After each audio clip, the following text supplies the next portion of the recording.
Hello everyone, welcome back to Crafting with Slavie. First and foremost, let me apologize for my voice. I've been a little under the weather and the congestion just won't clear up. So I wanted to share with you a card I made for my sister-in-law for her birthday. She's going through some stuff, so I wanted to make it explode with happy. And you'll notice that I used a lot of glitter and a lot of liquid Stardust. You name it, if it sparkled, I got it. So I started off with a reveal wheel panel, and I'm using Unicorn Picnic, so I used the Unicorn Picnic add-on for the reveal wheel panel, as well as the puffy cloud borders to make my clouds. And the colors that I was using are Distress Ink in Tumbled Glass, Shaded Lilac, Sponge Sugar, and Wilted Violet, and then I topped it off with a little bit of Chipped Sapphire just towards the top. And I did go back and forth a few times to blend it out. Now, because these are Distress Inks, my understanding is that if they were oxides, they would have blended a little bit better. I will one day obtain all the oxide inks to be able to test this out. But alas, for now, I'm all about the inks. So from there, and this is me going in with the Chipped Sapphire. And from there, I went back to the cloud borders and I hit them with just a little bit of Sponge Sugar. And before I let them, set them off to the side, I think it's here, or maybe it's a little bit later on, but I do hit them with the chunky glitter before I attached them to the panel, and that's just because I didn't want the glitter getting stuck underneath all the different layers. So I chose to put it on ahead of time, and that way it had a nice opportunity to dry as well. Oh, and this is, I think that's the Wilted Violet, maybe the Shaded Lilac. I'm not 100% sure. I will find out though. And then this is my A2 size panel that I put in behind my reveal wheel, and I just blended it with Chipped Sapphire on the side. So for those of you who follow me, you know that I actually use just a lot of white cardstock that I then ink blend to get whatever color I need, and that way it matches the rest of my card. And so sorry about my lighting. I didn't have my lights on, and then the sun was doing weird stuff outside of my window, and I didn't notice until shortly after this part of the card making process. So my bad. I do fix it right there. Excellent. Moving forward. So then before I went ahead and attached anything to the front panel, I used my Ranger embossing ink as well as my super fine detail silver embossing powder to stamp my sentiment on the front panel. And I think it just says "Have a magical day." And the silver really complemented the rest of the card. So I was quite happy with the silver choice. I think that is going to be my go-to when I'm using pinks and light purples. And then I decided that I really loved the silver embossing powder so much that I was going to go back and I was going to take the stars and all of that other shimmery stuff from the stamp set, and pardon my head there, and I just freehand stamped it with the embossing ink on the panel just to where as far down as my puffy cloud borders would go, and then I heat embossed it all at once with that same silver embossing powder, and I think it just really took it over the edge. And when that was all done, I also hit it with liquid Stardust because I just could not stop with the glitter and the glitz. And I really love how this card turned out because of it. And does anybody else love watching embossing powder melt?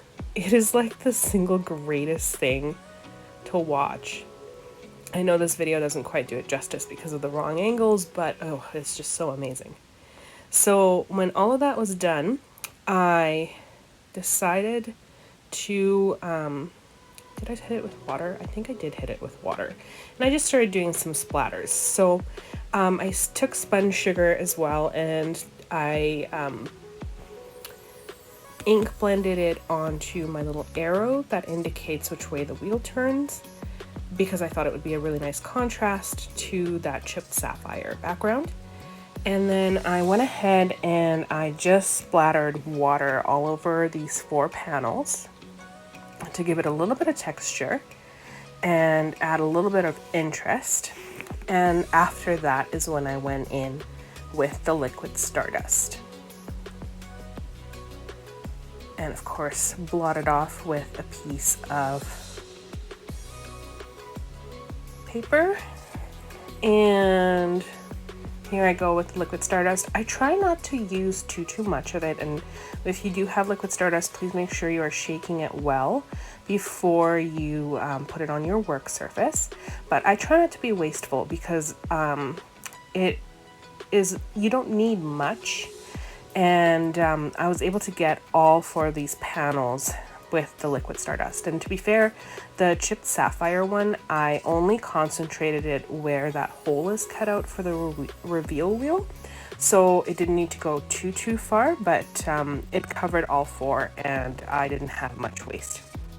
And then here I am with my art glitter glue and the Lawn Fawn chunky glitter, which is magical.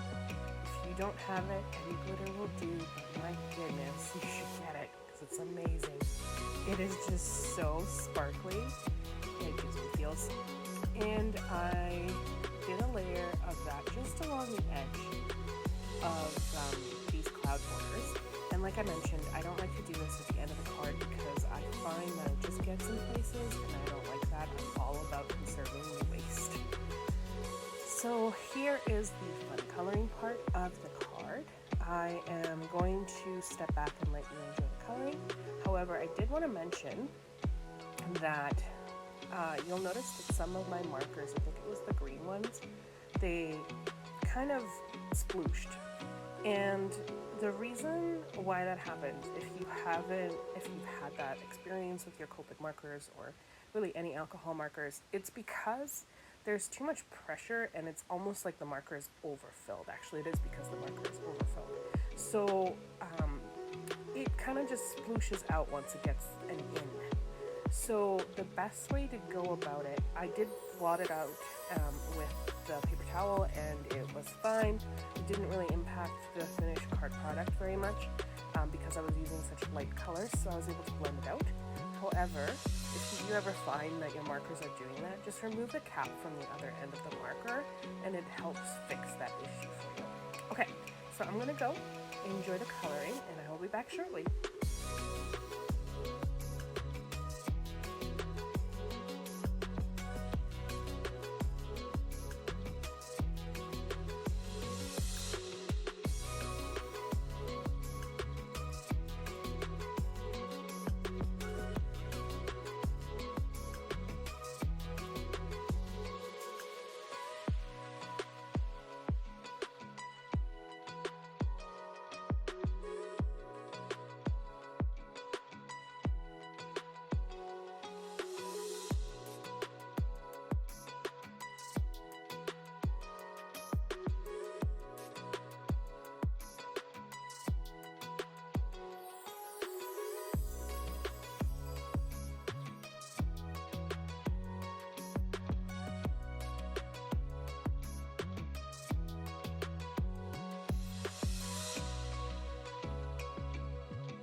All right, so I should also mention that this was actually my first time ever assembling a reveal wheel, and it was not difficult, so I was quite happy with it.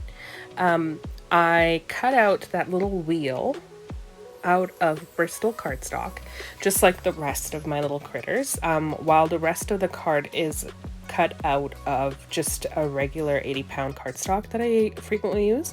But the reason I cut it out of Bristol cardstock is because I planned out a few different cards, and I knew that some of them needed to be colored with COPICs, and I love coloring on Bristol cardstock with my COPICs.